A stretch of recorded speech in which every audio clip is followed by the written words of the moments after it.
Vendredi 21 janvier 2022, mesdames et messieurs, bonsoir et bienvenue dans cette nouvelle édition de votre journal version française. Merci de nous choisir pour vous informer. À la une des actualités de ce jour, Loïc Large, le ressortissant français impliqué dans le meurtre de Juno Ramanarive, a été mis en détention provisoire au centre pénitentiaire de Tiafa. Ce dernier était déjà sous contrôle judiciaire avant cette affaire et était également impliqué dans une affaire de chèques sans provision. Un reportage de Martina Yenzararan Jiansu. Loïc Large a été déféré devant le parquet d'Anos ce jour. Ce ressortissant français est impliqué dans le meurtre de Juno Ramanarive, un jeune entrepreneur. À titre de rappel, Juno Ramanarive avait réclamé dimanche dernier le paiement d'une créance que Loïc Large avait contractée. Les deux se sont donné rendez-vous à Ivange. C'est durant cette entrevue que le Français a poignardé Juno Ramanarive. À l'issue de ce déferment, Loïc Large a été mis en détention provisoire à Tiafa sous le chef d'accusation de meurtre prémédité, d'après les explications du procureur ce jour. Ce dernier a également souligné que le casier de Loïc Large est loin d'être vierge, car effectivement, ce dernier a déjà eu une affaire avec le PAC, le tribunal du commerce, mais également une autre instance judiciaire, pour une histoire de chèques sans provision. Il attendra donc son procès à Tiafa. Et sur un tout autre sujet, les femmes enceintes, celles qui allaitent et les enfants de moins de 5 ans au sein des grands sites d'hébergement de la ville ont bénéficié d'une prise en charge particulière. 8 d'entre eux sont victimes de malnutrition aiguë, d'après le constat de l'Office national de la nutrition. Dans ce cadre, ce dernier leur a donné des conseils et leur a également attribué des aliments nutritifs. L'association FITI, présidée par Madame El Radzouine, a aussi apporté sa contribution dans ce cadre. Fin de scène à Mireille Yves Janel. Dans la matinée, après consultation médicale de l'ONN, une femme enceinte et un enfant de moins de 5 ans du site d'hébergement des gymnases d'Akourjan ont été détectés comme étant victimes de malnutrition aiguë. L'ONN y a procédé hier à la consultation de 300 personnes constituées de femmes enceintes, de femmes allaitantes et d'enfants de moins de 5 ans dans ce site. Ceux qui ont été considérés comme malnutris ont ainsi bénéficié de dons et d'aliments nutritifs. Cette action de l'ONN se poursuivra dans les autres sites d'hébergement. L'association FITI, présidée par Madame El Radzouine, apporte également sa contribution pour l'alimentation des sinistrés, principalement à travers la distribution de repas chauds. Et toujours sur le même sujet, le don s'enchaîne au niveau du BNGRC, bien qu'il n'y a pas encore eu d'appel officiel. L'association AFF a été parmi les premiers à apporter leur contribution ce jour, suivi de l'Assemblée nationale. Radramanzatou sur les images de Anzar Razonarvel. Du riz, des légumineux, des bougies et divers équipements nécessaires en cas de sinistre. Tels ont été les dons de cette association AFF, présidée par Ngravat Mang au BNGRC, pour venir en aide aux sinistrés. Après l'association AFF, l'Assemblée nationale est également venue apporter sa part. Plusieurs députés, sous la conduite de la présidente de l'Assemblée nationale, sont venus au BNGRC dans ce cadre. La distribution de ces dons aux sinistrés incombe au BNGRC et se fera en toute transparence d'après le directeur général du BNGRC. Eric Rakoutnirine est parti, mais ses œuvres et son art resteront. Eric avait travaillé chez Viva TV pendant plus de 10 ans, un journaliste mais également créateur et animateur d'émissions. Il avait également été connu dans le domaine de la musique. Un reportage de Cécile Sylvain et Secha Angianabou. Viva Tolakava, hira sy mozika fandraisana mpanatalenta tranga mahaliana na fait divers izay tsy mahay fatram-bary mahay soviky. Viva Tolakava.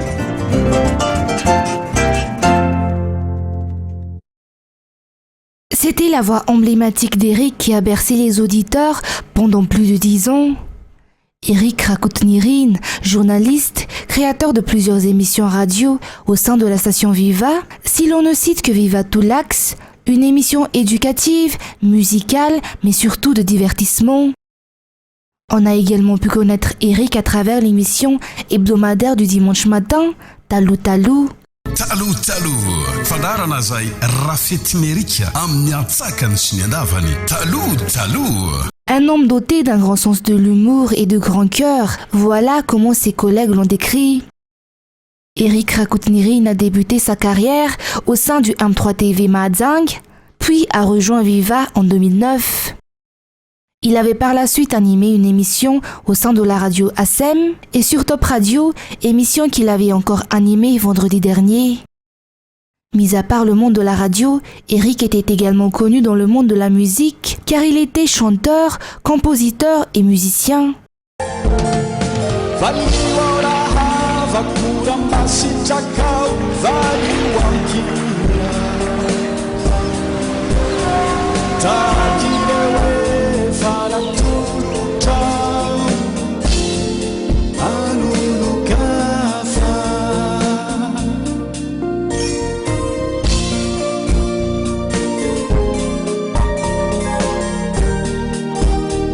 Valiou Ankir, c'était une chanson d'Eric Rakutnirin qu'il a composée en 1985 et dont le clip vidéo est sorti en 1997 et qui a été édité en 2008. Valiou Ankir est une chanson emblématique qui passe de génération en génération. Puis ce dernier a sorti un album en 2016 intitulé Fia Vanan. Sa vision est de rétablir le Sothoavana malagasy.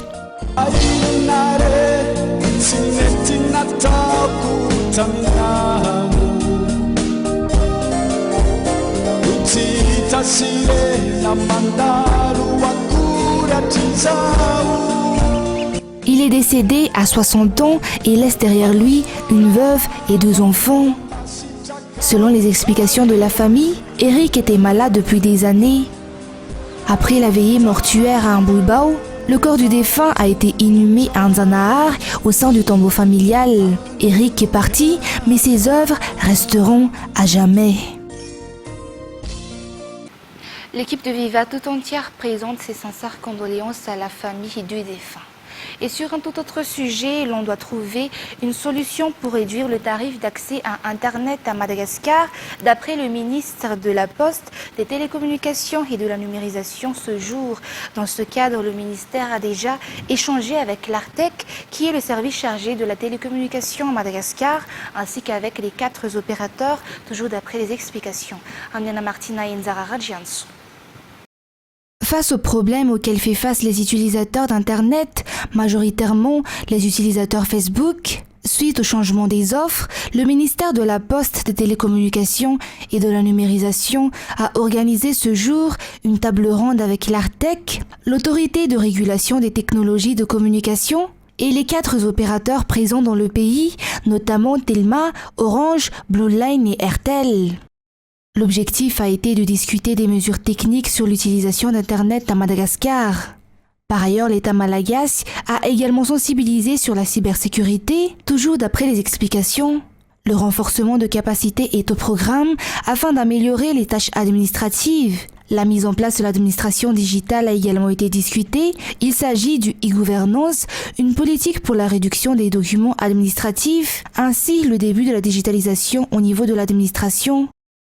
L'équipe technique du ministère est en pleine définition des offres correspondant à cette digitalisation. Le secteur éducatif, sanitaire et sécuritaire seront priorisés dans cette procédure, toujours d'après les explications. Le ministère de l'Industrie, du Commerce et de la Consommation continue les descentes au niveau des marchés dans le cadre du contrôle des prix. En effet, en cette saison de pluie, certains augmentent les prix des denrées. Le ministère de l'Industrie, du Commerce et de la Consommation a débuté les descentes au niveau du marché d'Issouchi pour y voir les prix appliqués. En général, les prix sont stables d'après ce que l'on a pu y constater, malgré la hausse des frais de transport. De ce fait, le prix du riz en provenance d'un Batujazak a connu une hausse depuis le début de la semaine. Le contrôle effectué par le ministère doit être renforcé et intensifié afin de protéger les consommateurs face à la hausse des prix, particulièrement durant la saison des pluies, période durant laquelle certains commerçants profitent pour augmenter leur prix de vente. Une situation qui a été confirmée par les clients, car effectivement certains commerçants tirent profit de la situation. De son côté, le secrétaire général du ministère de l'Industrie, du Commerce et de la Consommation a affirmé qu'il ne doit y avoir aucune hausse car les marchandises vendues à l'heure actuelle proviennent des stocks déjà constitués auparavant. Le cas échéant, l'État malagasy prendra les mesures nécessaires pour stabiliser le prix. Les commerçants de leur côté soulignent la nécessité de ce genre de contrôle au niveau des distributeurs et des importateurs car la hausse du prix provient principalement de ces derniers. Le ministère des Travaux publics a procédé à la réception technique des travaux de réhabilitation de la portion de route reliant Njanawoch à la commune Ambava-Toukan. Les travaux sur cette portion, long de 2,350 km, ont duré 36 jours et selon l'ingénieur en charge du contrôle des travaux, l'entreprise a respecté le cahier de charge. Par contre, les travaux ne seront déclarés achevés qu'après la réception provisoire. Toujours reportage de Natera Koutmav et de Nzararan Jianso. Cette partie de la route d'Itos reliant la station-service Galana à l'hôpital Itos est parmi les endroits où la circulation est bouchée durant les heures de pointe, surtout à cause de son mauvais état. De plus, elle n'a pas connu de réhabilitation depuis 4 ans. Une partie de la route a bénéficié de nouveaux enrobages. Toutes les couches qui recouvrent la chaussée ont été changées. Les pavés ont été également réajustés. Des travaux d'assainissement des canaux et leur réhabilitation ont été également effectués. La concrétisation de la plupart des projets et des programmes dans le secteur de l'urbanisme et de l'amélioration des villes au sein du ministère de l'Aménagement, du Territoire et des Services fonciers dépend des appuis financiers et techniques des partenaires. Une raison pour laquelle une table ronde a été tenue hier par le ministère pour la présentation des perspectives pour cette année et à long terme, mais aussi pour la négociation de la poursuite des projets déjà initiés avec les partenaires techniques et financiers. À l'issue de cette table ronde, le ministre de l'Aménagement du Territoire et des Services fonciers a affirmé que les PTF ont déjà accepté la poursuite des projets déjà en cours, comme le PADEF qui sera réitéré en PADEF 2. 3 nouvelles communes, outre les 3 autres, en bénéficieront. Écoutons le directeur général de l'Aménagement du Territoire et de l'Équipement. On avait présenté ici en force notre position que les interventions en milieu urbain nécessitent des interventions multidimensionnel, multi-acteurs et multi-échelles. Donc ça requiert une meilleure organisation et une meilleure planification. Donc il y aura des sous-groupes qui seront présentés à titre indicatif. Donc ces sous-groupes seront sujets à des échanges au niveau des différents acteurs. Le secrétaire d'État en charge des nouvelles villes et de l'habitat apporte des appuis techniques à la commune urbaine d'Antananarive et au Bureau national de la gestion des risques et catastrophes en cette période d'intempéries. Des aides qui consistent également à identifier les lieux à risque, les éboulements et les biens publics détruits comme le cas de la route d'Antananj où une descente a été effectuée hier. Reportage. Éboulements, maisons de particuliers et biens publics détruits, ce sont les séquelles laissées par les pluies torrentielles de ces derniers jours, à l'instar de cette portion de route reliant l'écart Faravouch et l'hôtel Trois Métis à Antananj, où la moitié de la chaussée s'est affaissée. Cette construction illicite n'est pas étrangère à cette situation. Selon la directrice de l'urbanisme, la commune urbaine d'Antananarive a déjà constaté cette construction illicite et avait déjà sanctionné le responsable, mais les travaux ont continué, ce qui a en partie provoqué cet affaissement. Une aggravation de la situation est à craindre, raison pour laquelle des travaux d'urgence sont réalisés avec l'appui du secrétariat d'État en charge des nouvelles villes et de l'habitat, a ajouté cette responsable. En attendant, la CUA a déjà installé des matériels de sécurisation pour éviter d'autres dégâts. Les mesures sont également prises face à cette construction illicite, a souligné le directeur de l'amélioration de l'habitat au sein du SENVH durant la descente hier. Les équipes du secrétariat d'État en charge des nouvelles villes et de l'habitat ont sillonné plusieurs quartiers à risque dans la capitale et ses environs pour relayer les informations et apporter des appuis techniques aux responsables concernés. Et concernant les actualités internationales de ce vendredi, en Allemagne, les manifestations contre la vaccination obligatoire qui doit entrer en vigueur en mars attirent chaque semaine un peu plus de protestataires dans de nombreuses villes du pays. Mais face à ceux qui s'opposent aux mesures sanitaires et qui dénoncent une dictature, l'impatience et l'incompréhension poussent les vaccinés à se mobiliser eux aussi. France 24. Corona-Impfstoffe sind nicht sicher. C'est devenu un rituel. Tous les lundis soirs, ils descendent dans les rues de Berlin pour dénoncer les mesures sanitaires. La perspective d'une obligation vaccinale en Allemagne a nourri leur rang et durci le discours.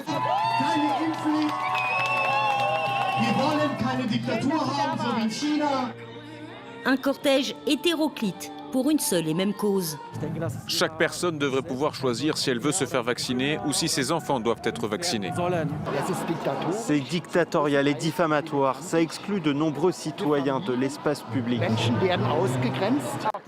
Mais au même moment, non loin de là, une contre-manifestation se prépare au pied de l'église Gethsemane, un repère historique pour les opposants à la dictature communiste est-allemande et tout un symbole.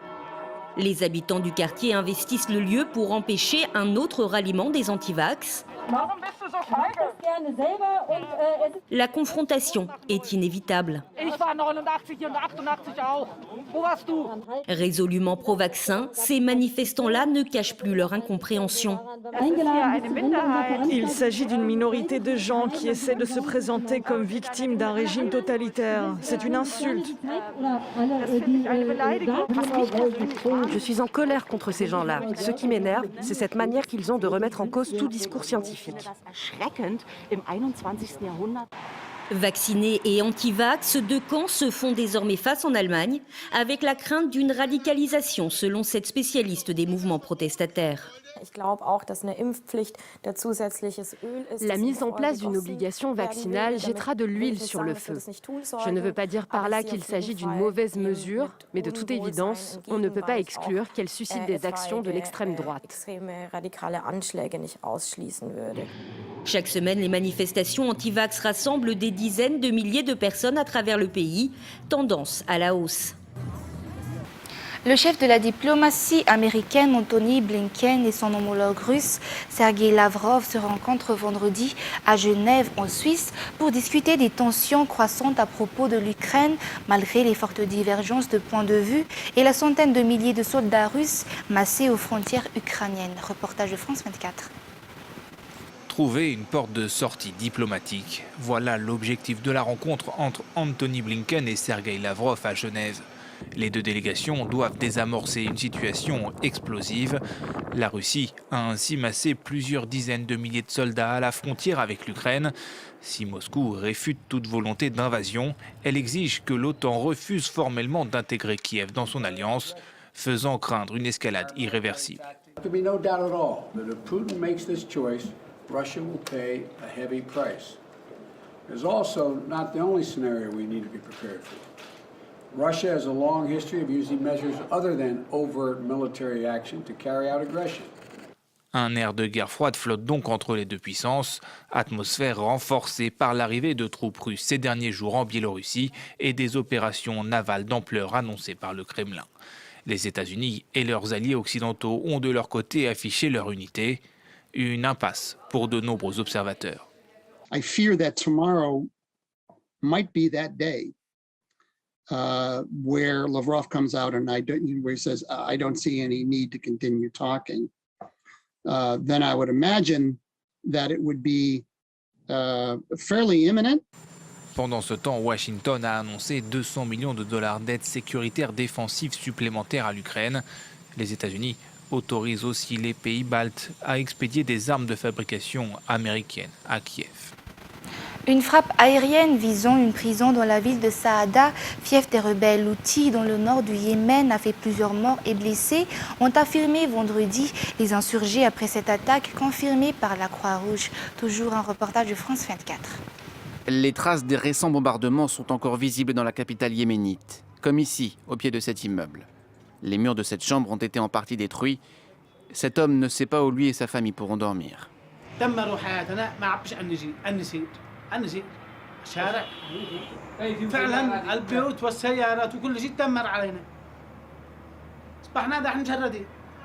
Plus épargnée que d'autres villes ces dernières années, Sanaa est aujourd'hui rattrapée par le conflit sanglant entre les Houthis qui contrôlent la capitale et la coalition menée par l'Arabie Saoudite.